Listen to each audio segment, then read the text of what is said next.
Bismillahirrahmanirrahim. Alhamdulillahi rabbil alamin wa bihi nasta'in ala umuri dunya waddin. Allahumma salli wa sallim wa barik ala sayyidina Muhammad wa ala alihi wa sahbihi ajma'in. Subhanaka la ilma lana illa ma 'allamtana innaka antal alimul hakim. Rabbi shrah li sadri wa yassir li amri wahlul 'uqdatam min lisani yafqahu qawli.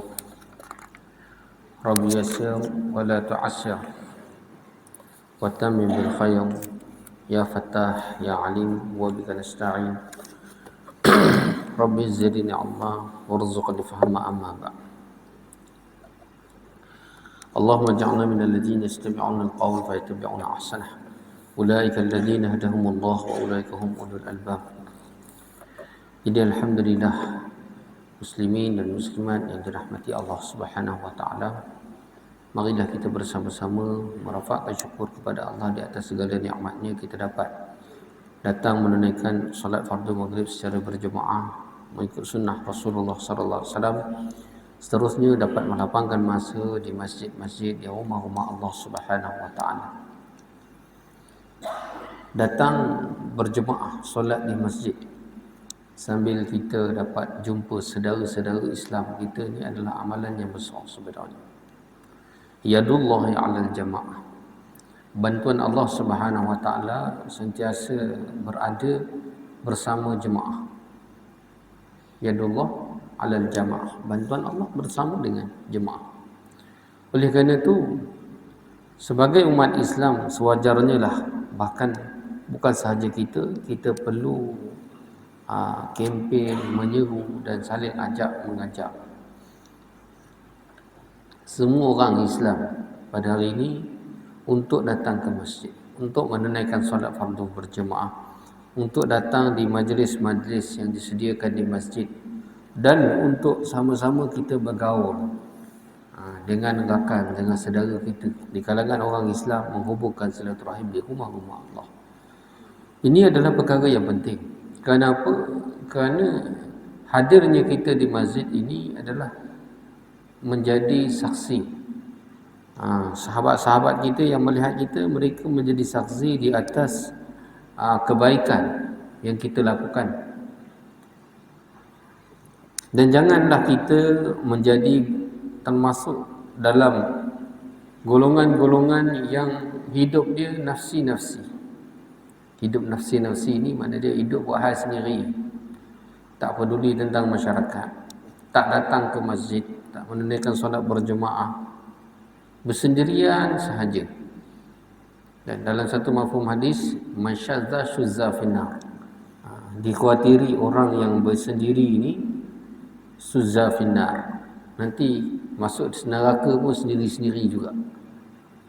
Jika sekiranya kita banyak berjemaah, banyak bersama-sama dengan saudara Islam kita, banyak melakukan amal kebaikan dengan saudara-saudara Islam kita, sekurang-kurangnya lah, seperti mana Allah SWT menjadikan umat Islam ni saling berkenal-kenalan dalam kehidupan di dunia, insya-Allah tuan-tuan, dalam kehidupan akhirat juga kita akan kenal. Kan? Jika sekiranya adalah salah seorang daripada kita, masya-Allah, yang Allah SWT uji disebabkan dosa-dosa dia, di akhirat kala dia diuji, sangkut dekat sirat, sangkut dekat hisab, sangkut dekat mizan. Jadi saudara-saudara ni yang datang, boleh tolonglah rekomenkan, selain daripada syafaat kubra daripada Rasulullah, kan syafaat sugra pun ada juga. Ya Allah, ini sahabat aku ni masa hidup kat dunia, aku menjadi saksi atas kebaikan dia. Ya Allah, ni orang ni selalu duduk kuliah aku ni, ya Allah.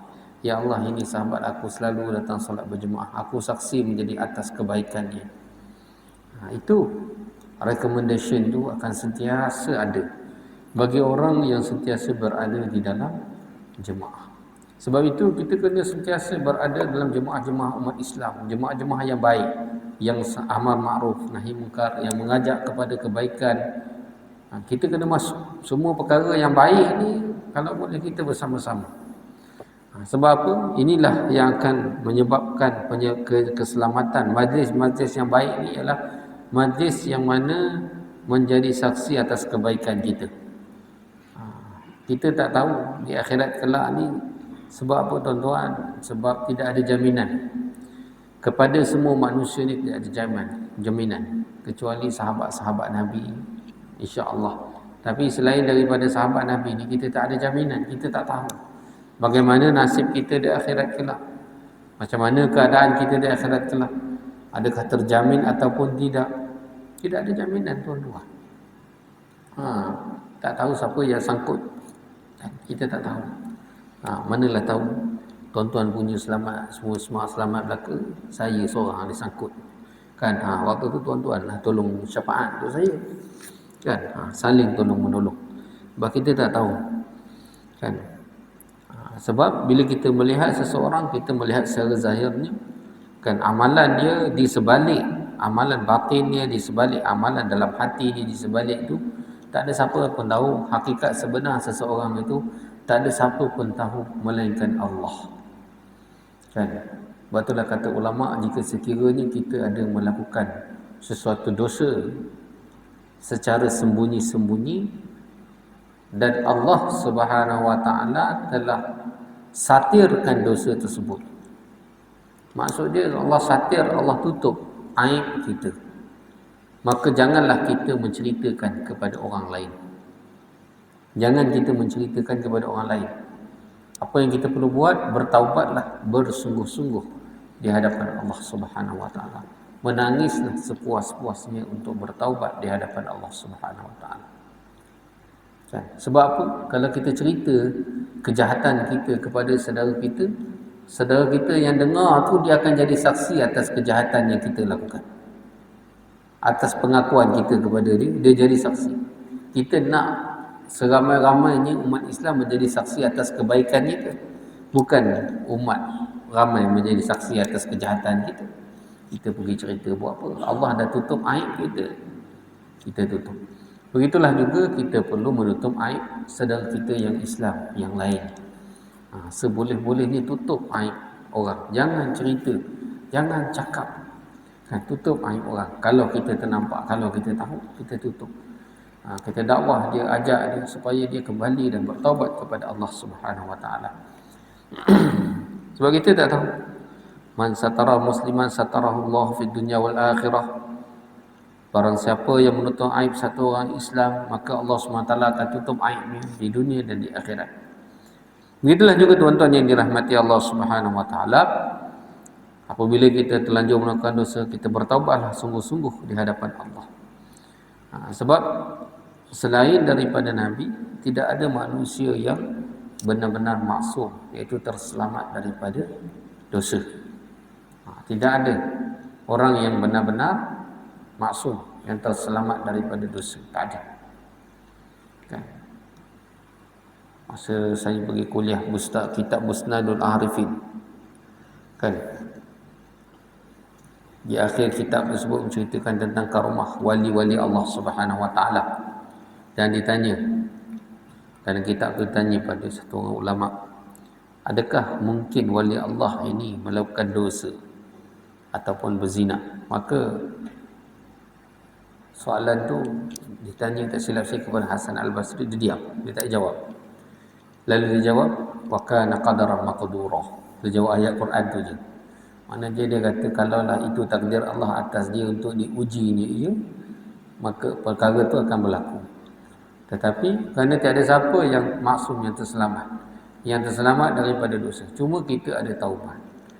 Perlu kembali kepada Allah Subhanahu wa taala.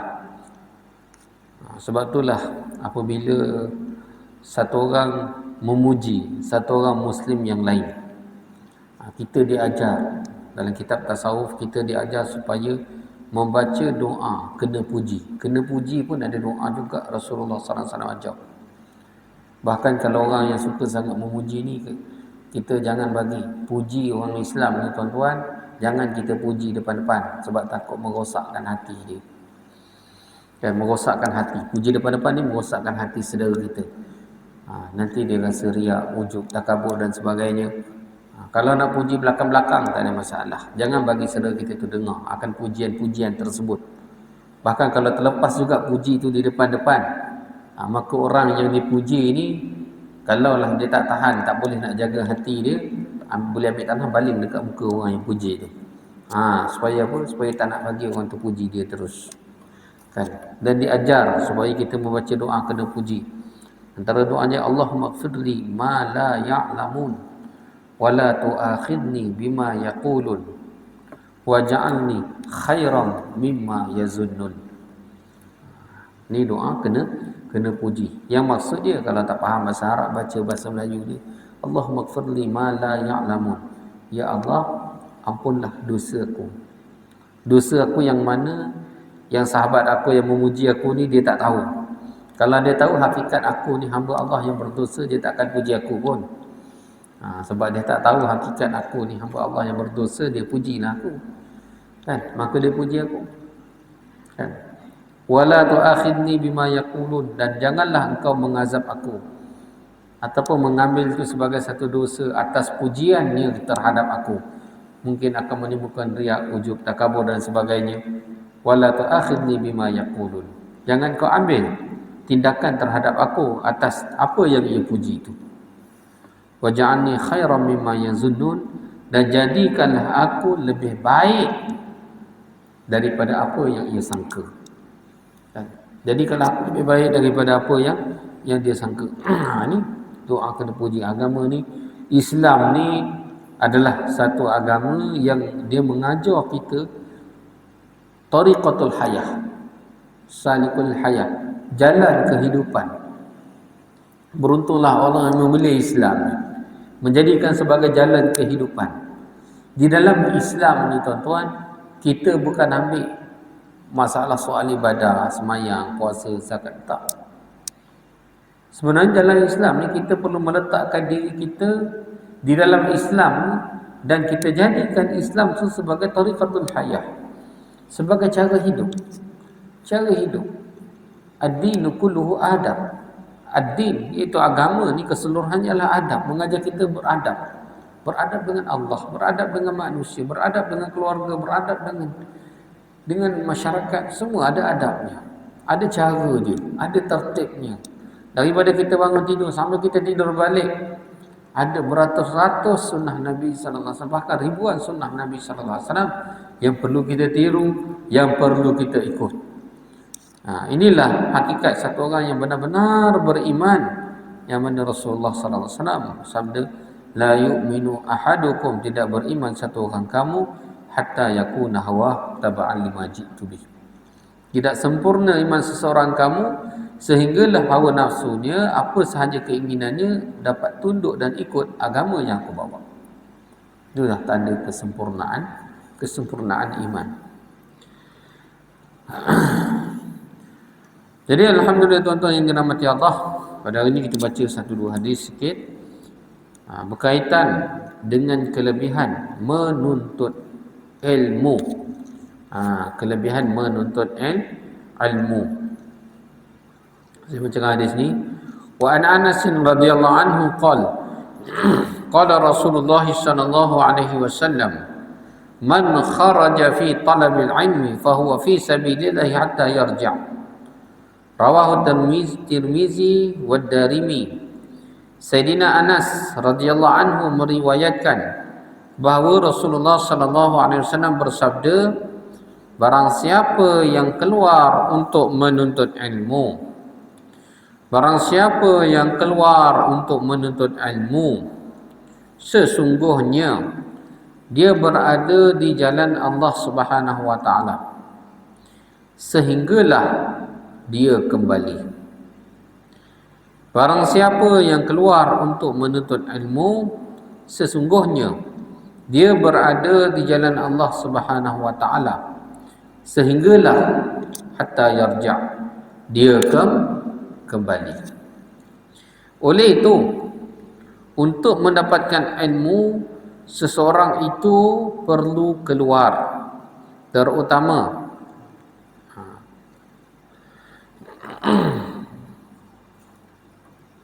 kalaulah satu orang bapa dia buka madrasah, tempat pengajian, anak tersebut pun kalau dia nak belajar, dia tak boleh duduk rumah. Dia kena keluar daripada rumah dia juga untuk menuntut ilmu. Jadi ilmu yang dimaksudkan di sini ialah ilmu agama, bukan ilmu dunia. Maksud dalam hadis ni. Fi sabilillah ini umum dan berbagai-bagai darjah. Di tempat yang memberikan manfaat yang paling besar kepada umat, itulah manfaat yang paling besar. Sebagaimana faedah agama dapat disampaikan dan diterima, maka sebanyak itulah kelebihannya. Okey, saya nak jelaskan sikit berkenaan dengan ilmu. Tuan-tuan yang dirahmati Allah SWT, talabil ilmi. Apa yang dimaksudkan dengan ilmu? Talabil ilmi. Yang dimaksudkan dengan ilmu itu adalah ilmu Al-Quran, ilmu Al-Hadis dan ilmu syariah itu sendiri. Dan apa-apa sahaja ilmu yang berkaitan, yang berhubungan dengannya. Itu maksudnya. Ilmu Al-Quran, ilmu Al-Hadis. Adapun yang selain daripada itu, sebenarnya ia lebih layak untuk dipanggil fan.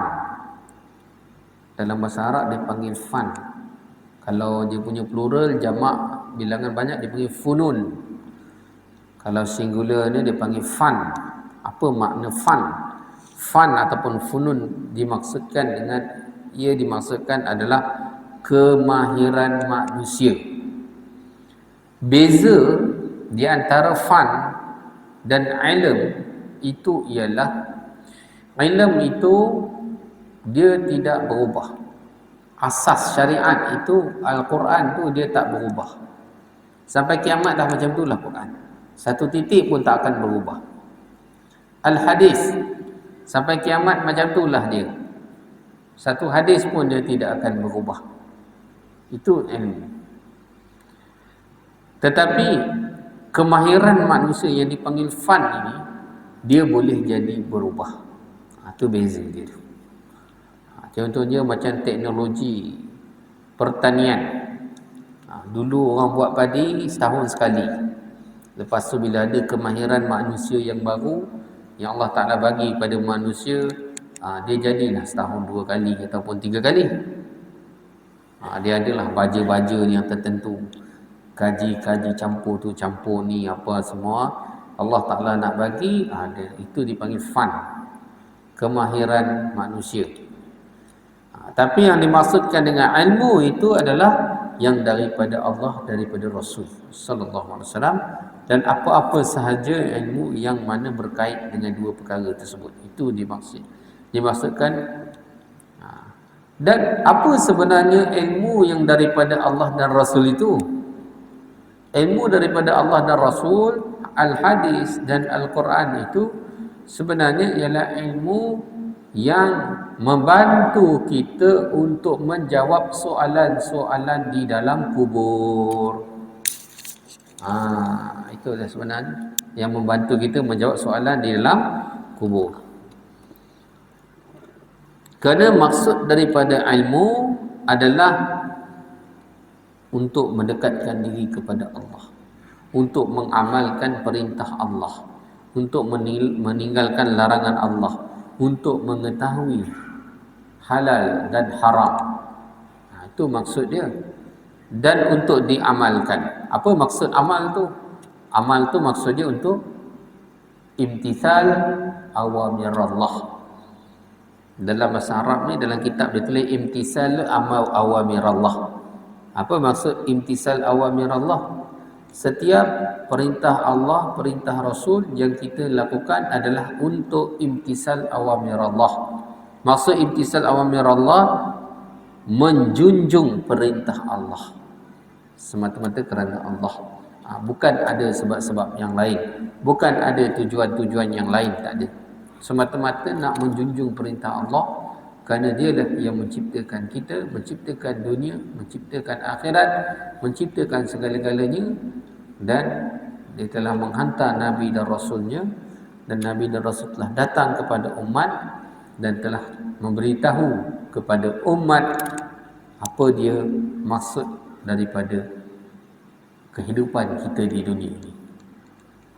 iaitu kita perlu mencari Allah. Nak mencari Allah juga kena ada ilmu. Nak mendekatkan diri kepada Allah mesti mengikut cara Nabi. Nak tahu cara Rasulullah ni kena belajarlah. Oleh kerana itu, orang yang belajar keluar daripada rumahnya untuk menuntut ilmu. Jadi maksud ilmu ni ialah ilmu yang membawa seseorang itu untuk mendekatkan diri kepada Allah, yang membantu untuk menjawab soalan-soalan dalam kubur. Maka orang yang bergerak keluar daripada rumahnya untuk menuntut ilmu ini, maka seolah-olah sebenarnya dia berada pada jalan Allah, keluar di jalan Allah, sehinggalah ia pulang kembali ke rumahnya. Dikira keluar jalan Allah. Ilmu yang paling asas sekali adalah ilmu akidah. Ilmu akidah, nak baiki iman, keyakinan kita kepada Allah Subhanahu Wa Taala. Kerana akidah ni benda yang paling asas sekali. Sebab itulah apabila orang yang keluar dalam jemaah tabligh dengan niat untuk memperbaiki diri, untuk belajar ilmu, untuk belajar, maka dia panggil keluar di jalan Allah. Bukan saya saja cakap keluar jalan Allah, tu sebenarnya ada hadisnya. Keluar tu untuk menuntut ilmu, untuk belajar. Dakwah pun jalan Allah juga. Ilmu, menuntut ilmu pun jalan Allah juga. Keluar tu pun untuk menuntut ilmu sebenarnya. Sehinggalah ia kembali ke rumahnya. Maksudnya sehinggalah ia pulang. Begitulah juga termasuk fi sabilillah, juga adalah termasuk orang yang menuntut ilmu di tahfiz, di sekolah tahfiz dan sebagainya. Kerana secara jelas mereka menghafal kitab Allah, kitab Al-Quran, mempelajari al-hadis, mempelajari ilmu-ilmu agama Allah, mempelajari ilmu syariat, maka dia berada di jalan Allah sehinggalah ia kembali. Daripada hadis inilah juga apabila orang yang menuntut ilmu dikira termasuk dalam fi sabilillah, maka orang yang menuntut ilmu dikira fi sabilillah, maka orang yang menuntut ilmu ini dia termasuk salah satu daripada asnaf-asnaf yang layak untuk menerima zakat. Asnaf yang layak untuk menerima zakat. Sebab ada 8 asnaf tu, salah satu dia adalah fi sabilillah. Salah satu daripada asnaf tu fi sabilillah. Walaupun dalam masalah fi sabilillah ini ada juga perbezaan pandangan di kalangan ulama-ulama yang terdahulu. Kalau dalam mazhab Hanafi dia lebih terbuka. Fi sabilillah tu memang confirm, menuntut ilmu tu termasuk sekali. Tapi kalau dalam mazhab Syafi'i ni dia agak syadid sikit. Asal mazhab Syafi'i dia mengatakan fi sabilillah ni semata-mata orang yang pergi ke berjihad, berperang di jalan Allah. Itu fatwa pertama. Kemudian setelah berlalu beberapa zaman, keadaan masa, keadaan zaman, yang maka ulama-ulama telah mentengok maqasid syariah pada zaman, pada masa tersebut, lalu fatwa telah keluar menuntut ilmu dalam mazhab Syafi'i. Ulama-ulama Syafi'i pun telah mengatakan termasuk di dalam keluar di jalan Allah Subhanahu Wa Taala. Dia nak faham ilmu maqasid syariah ni, dia cukup mendalam perbahasan dia lah, cukup mendalam. Sebab ada sebahagian ni dia berpendapat dia literal ni dia direct to the point pada hadis Nabi. Ada sebahagian itu dia tengok kepada rai, pertimbangan yang banyak dalam menentukan sesuatu hukum pada satu masa dan zaman. Dan bahagian yang kedua ni banyak digunakan pakai pada akhir zaman ini sebagai maqasid syariah. Sebab kalau kita nak pegang yang literal, yang betul-betul, memang akan menjadi masyaqqah kepada umat. Daripada situ maka ulama-ulama telah berkumpul, berfatwa dan mengeluarkan fatwa supaya tercapainya maqasid syariah tersebut. Jadi tuan-tuan yang dirahmati Allah SWT, di sini kata menuntut ilmu. Ilmu ini sama ada ilmu tersebut dia ada satu ilmu ni ilmu yang dipanggil kelebihan-kelebihan amalan, fadail amalan. Ada juga ilmu berkaitan dengan halal dan haram dipanggil masail. Kedua-duanya itu sama-sama penting. Kita kena tahu. Ilmu kelebihan-kelebihan amalan ni ialah untuk targhib, memberi galakan, ataupun untuk dakwah, mendakwahkan, memberi galakan, amar ma'ruf. Maka dalam amar ma'ruf, targhib, memberi galakan, maka perlu digunakan untuk apa? Ilmu yang berkait dengan kelebihan-kelebihan amalan. Apabila umat ni telah kembali kepada agama, nak mendekatkan diri kepada Allah, nak menuntut, maka di situ belajarlah ilmu tentang halal dan haram. Ilmu yang berkait dengan masail.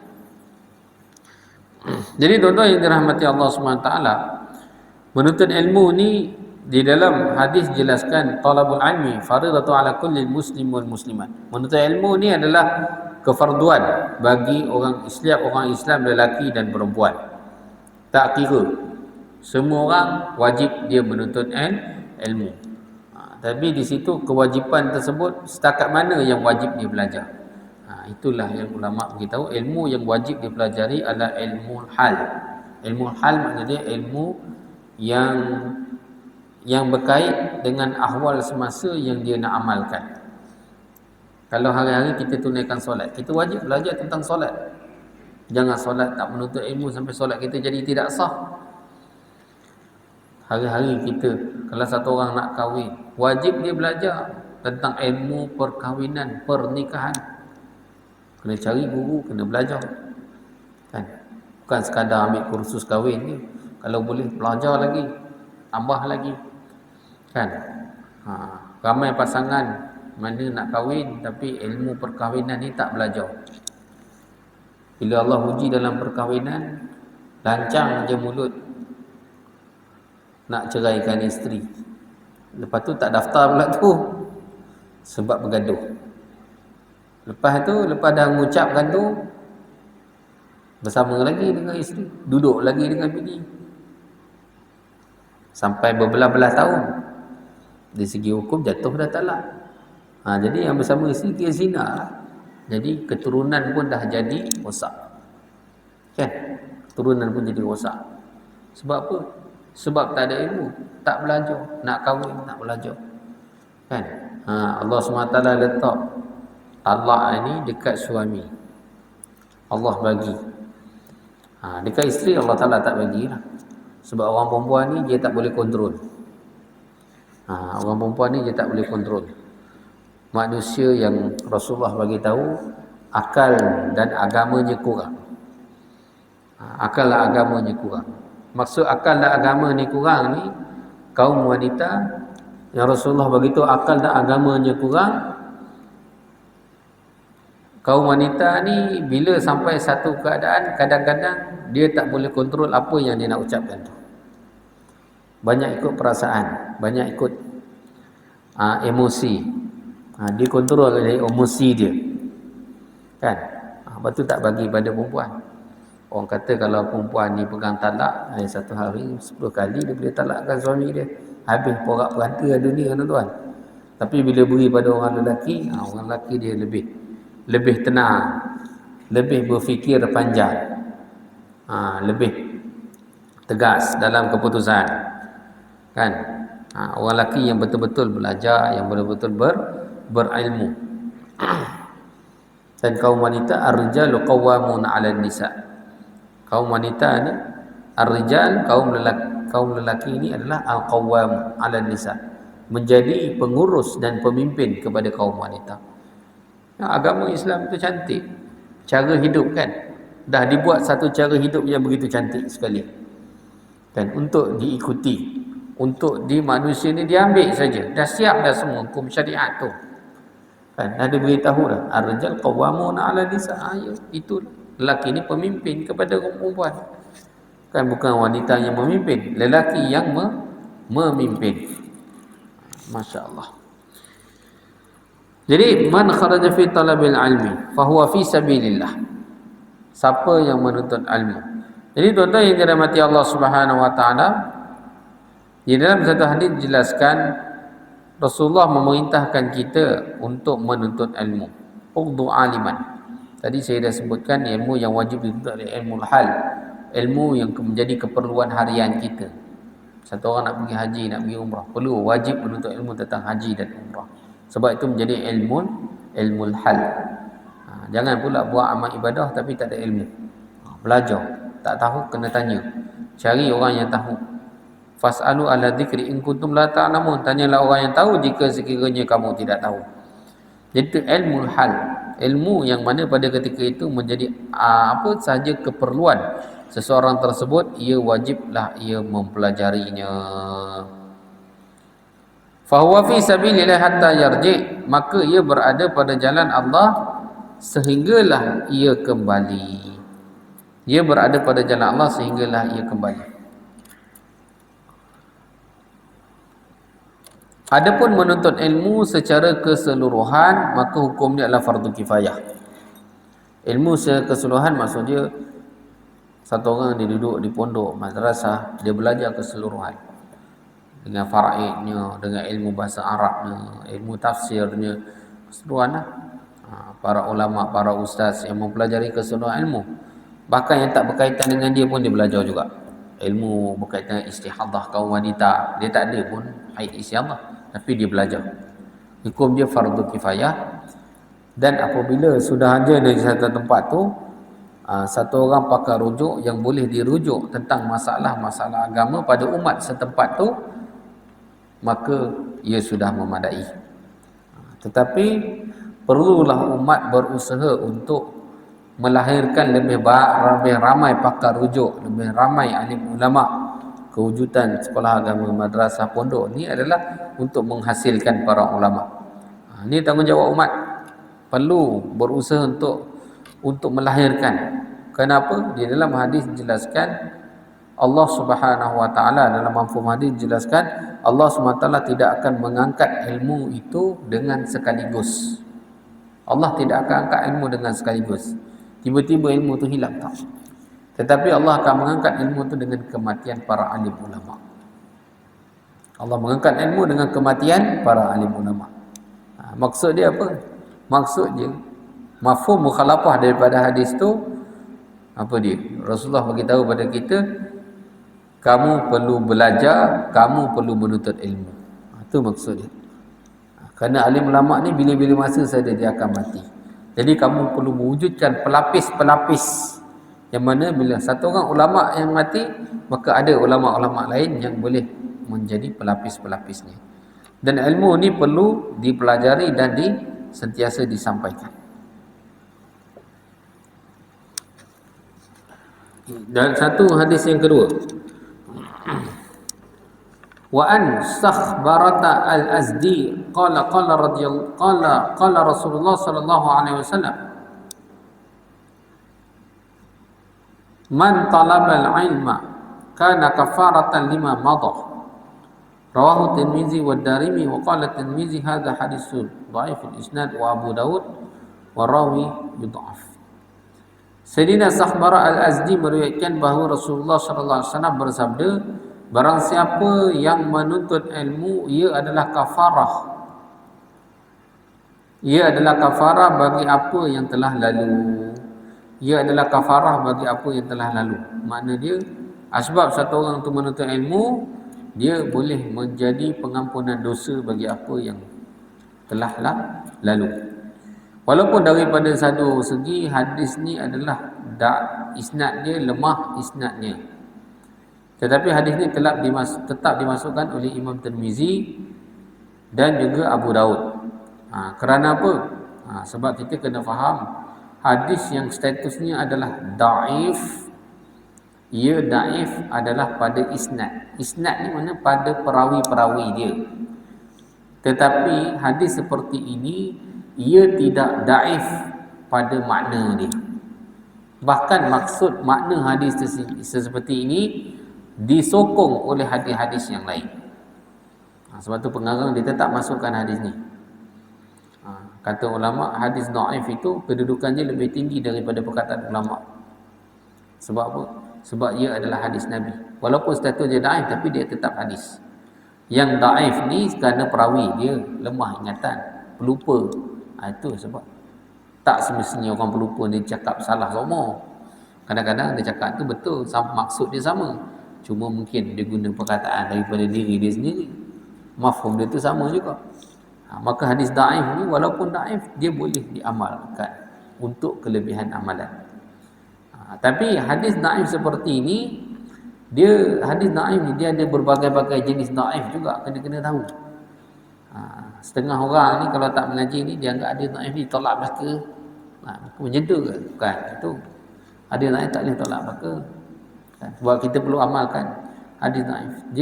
Hadis daif tu dia daif pada isnad, pada sanad.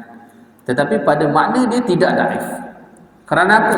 Hadis seperti ini maksud dan maknanya disokong oleh banyak hadis-hadis sahih yang lain. Kan? Dalam hadis sahih menjelaskan siapa menuntut ilmu, para malaikat redha kepadanya. Para malaikat menghamparkan sayap-sayap kepada orang yang menuntut ilmu. Kan? Bila satu orang duduk dalam majlis ilmu, kan, diisytiharkan di akhir majlis, qumu maghfurun lakum qad buddilat sayyi'atikum hasanat, bangunlah kamu dalam keadaan telah diampunkan, telah ditukarkan kejahatan dengan kebaikan. Ini hadis-hadis yang masyhur dan sahih belaka. Tapi hadis seperti ini walaupun dari segi sanad itu dhaif, tapi dari segi makna dan maksud itu sahih juga sebenarnya. Kan, sebab man talabal ilmi, siapa menuntut ilmu, kana kafaratan lima madha, itu adalah penghapus dosa bagi yang dosa ni yang telah lalu. Masya-Allah.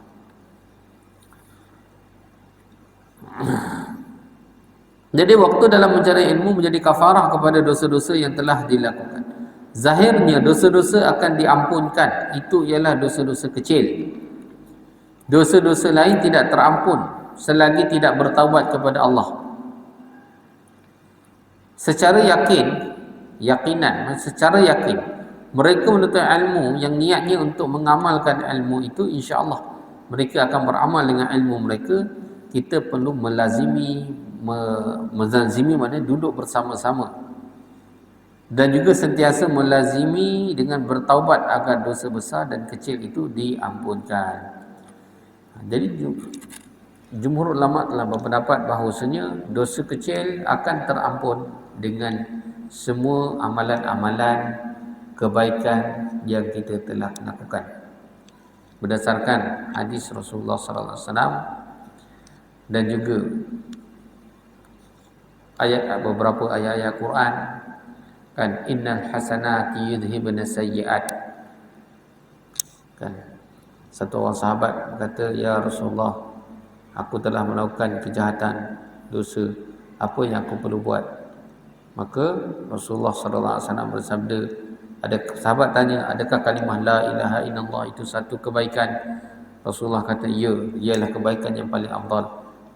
Dalam mafhum hadis yang lain, wa atbi'il sayyi'atil hasanat yamhuha, makna dia turutkanlah setiap kesilapan yang telah kamu lakukannya. Maksud kesilapan dosa itu adalah kesilapan yang dosa kecil, dengan kebaikan, yamhuha, supaya kebaikan itu dapat menutup setiap dosa dan kejahatan tersebut. Contohnya macam kita berzikir, beristighfar, bertaubat, dan juga melakukan solat sunat, membaca Al-Quran, bersedekah, berpuasa, melakukan solat malam, banyakkan solat sunat. Ini semua amalan-amalan kebaikan yang akan menghapuskan, menutup dosa kecil. Yang poha. Ayat Quran menjelaskan innal hasanat yudhibna sayyi'at. Setiap kebaikan itu akan menghapuskan sayyi'at. Bahkan kita datang menunaikan solat fardu secara berjemaah juga digambarkan oleh Rasulullah seolah-olah satu ranting yang ada gaun yang digoyang-goyangkan sehingga berguguranlah daun-daun tersebut. Pengampunan dosa. Semua ulama menjelaskan apa sahaja kebaikan, termasuklah menuntut ilmu, yang menghapuskan dosa. Tetapi dosa yang dimaksudkan di sini ialah dosa kecil. Adapun dosa besar, ia tidak akan diampunkan melainkan dengan bertaubat. Dengan bertaubat. Apa itu taubat? Taubat ni sembahyang sunat taubat ke? Bukan. Sembahyang sunat taubat tu hukum dia sunat. Taubat tu adalah wajib. Bila kita bertaubat, sunat kita melakukan solat sunat taubat. Taubat tu adalah wajib, bukan sunat. Sebenarnya sunat taubat tu sunat, tapi taubat tu wajib. Taubat tu sebenarnya Imam An-Nawawi telah menjelaskan dalam Riyadhus Shalihin ada 3 perkara, 3 syarat. Yang pertama, dia meninggalkan dosa tersebut. Yang kedua, dia bertimbul penyesalan di atas kesilapan yang dilakukan. Yang ketiga, dia bertekad untuk tidak melakukan dosa tersebut pada kali yang lain, kali yang kedua. Kalau buat juga macam mana? Kalau buat juga kena taubatlah sekali lagi. Lepas tu buat lagi, taubatlah lagi. Cuma kena ingatlah, kalau dah banyak sangat buat, banyak sangat takut mati dalam keadaan kejahatan tu yang risau tu. Dia bila taubat ni tinggal betul-betul lah. Jika berkait dengan hukukul ibad, maka kena pulangkan balik empunya hak. Sama ada dengan cara meminta halal dan sebagainya. Itu syarat bertaubat dalam dosa-dosa besar.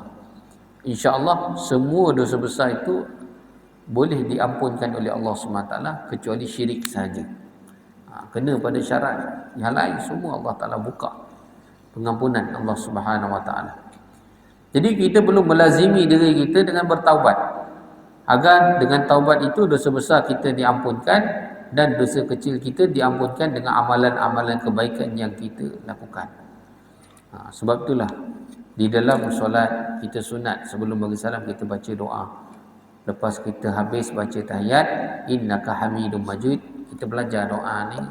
Carilah doa ni dalam kitab-kitab, kita hafal. Janganlah kita solat 20 tahun lepas, 10, 30 tahun lepas dengan solat kita sekarang sama. Kita tak meningkatkan mutu solat kita. Bertingkatkanlah lagi.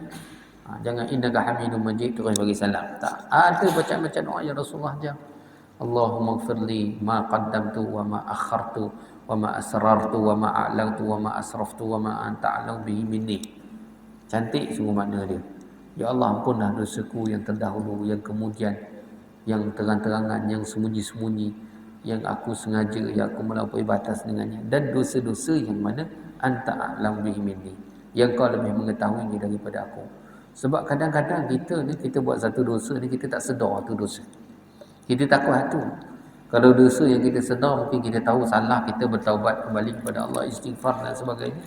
Kadang-kadang bila kita buat satu benda tu salah dosa, kita tak rasa, tak sedar tu dosa. Itu yang kita takut. Maka kita perlu bertaubat, ya Allah, Allahumma ighfirli ma anta a'lamu bihi minni. Apa sahaja dosa yang kau lebih tahu daripada aku. Itu kena minta pengampunan terhadap Allah Subhanahu Wa Taala. Jadi sampai sekadar ini saja kuliah kita pada malam ni. Semoga apa yang baik itu kita dapat kongsi dan amal sampaikan dan bawa dalam kehidupan kita. Subhanallah wa bihamdihi, subhanakallahumma wa bihamdika, asyhadu an la ilaha illa anta, astaghfiruka wa atubu ilaik. Subhana rabbika rabbil izzati amma yasifun, wa salamun alal mursalin, walhamdulillahi rabbil alamin.